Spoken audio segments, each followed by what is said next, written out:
আমরা আগে শিখেছি যে দে এবং দেম এমন দুটো প্রোনাউন যা প্লুরালে ব্যবহৃত হয়, অর্থাৎ এগুলো প্লুরাল প্রোনাউন। কিন্তু এগুলোকে কি আদৌ কখনো সিঙ্গুলার হিসেবে ব্যবহার করা সম্ভব? অবশ্যই সম্ভব। আমরা যদি কোনো বাক্যে এমন একজন ব্যক্তি সম্পর্কে কথা বলি যার জেন্ডার সম্পর্কে আমরা নিশ্চিত না, আমরা জানি না সে আদৌ হি নাকি সে শি, সেক্ষেত্রে আমরা ব্যবহার করতে পারি দে। একটা ছোট্ট এক্সাম্পল দিই। আমি যদি বলি কে প্রেসিডেন্ট হবে আমি জানি না, তবে তাকে অবশ্যই ট্যালেন্টেড হতে হবে। ইংরেজি কী হবে? I don't know who is going to be the president, but they have to be very talented.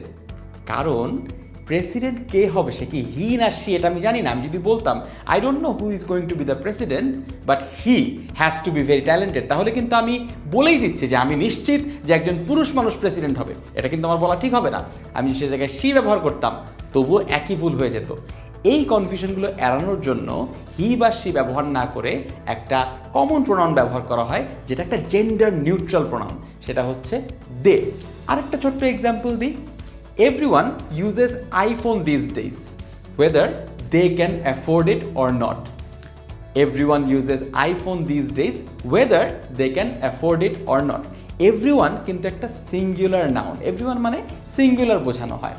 কিন্তু পরে আমি যখন এভরিওয়ানের জন্য একটা প্রোনাউন ব্যবহার করছি, তখন হি বা শি ব্যবহার করছি না, কারণ আমি জানি না এই এভরিওয়ান বলতে আমি কোনো ছেলেকে বোঝাচ্ছি না কোনো মেয়েকে বোঝাচ্ছি, আমি উভয়কেই বোঝাতে পারি। সেক্ষেত্রে আমরা একটা জেন্ডার নিউট্রাল প্রোনাউন ব্যবহার করব, আর সেটা হচ্ছে দে।